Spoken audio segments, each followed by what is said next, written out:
বটদ্ৰৱা জাজৰি ঢলপুৰীয়াত মহাৰজত জয়ন্তী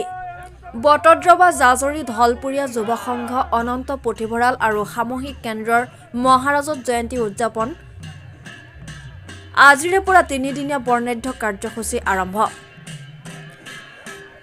৭৫খন পতাকা উত্তোলনেৰে শুভাৰম্ভ হোৱা অনুষ্ঠানত ১২ৰহণীয়া সাংস্কৃতিক শোভাযাত্ৰাৰ অংশগ্ৰহণ বিশিষ্ট অভিনেতা অৰুণ হাজৰিকা অভিনেতা ৰাগ ঐনিতম আৰু শিল্পী কৃষ্ণমণি নাথৰ ঢলপুৰীয়াৰ প্ৰতিঘৰ মানুহৰ পদূলিয়ে দেখা গ'ল মহান ব্যক্তিসকলৰ ফটো সকলোকে চিনাকি কৰি দিবলৈ চেষ্টা কৰি পদূলিয়ে অসম সাহিত্য সভাৰ সকলো প্ৰাক্তন সভাপতিসকলৰ ফটো ওলমাই ৰখা দেখা গ'ল বটদ্ৰৱাৰ পৰা মেহদি জামানৰ ৰিপৰ্ট নিউজ 24 অসম এই জাজৰি ঢলপুৰীয়া যুৱ সংঘ অনন্ত পুথিভঁৰাল আৰু সামূহিক কেন্দ্ৰৰ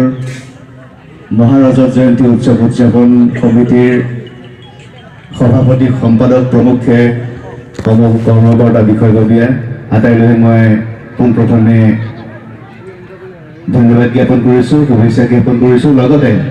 উপস্থিত ৰাইজ মোৰ হিয়াৰ মতো ৰাইজ আপোনালোকলৈ মই প্ৰণাম জনাইছোঁ মৰম যাচিছোঁ আজি মোৰ সৌভাগ্য যে ইমান ডাঙৰ এটি অনুষ্ঠানলৈ মই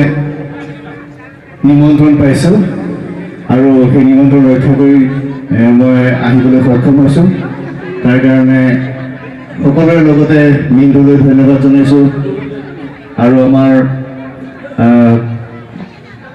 যিখিনি বিষয়ববীয়ে ইয়াত জড়িত হৈ আছে সকলোলৈ ধন্যবাদ জনাইছোঁ যিকি নহওক বহুত বহলাই কৈ নাথাকোঁ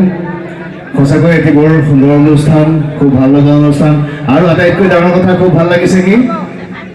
ৰাতিপুৱা যে ইমানখিনি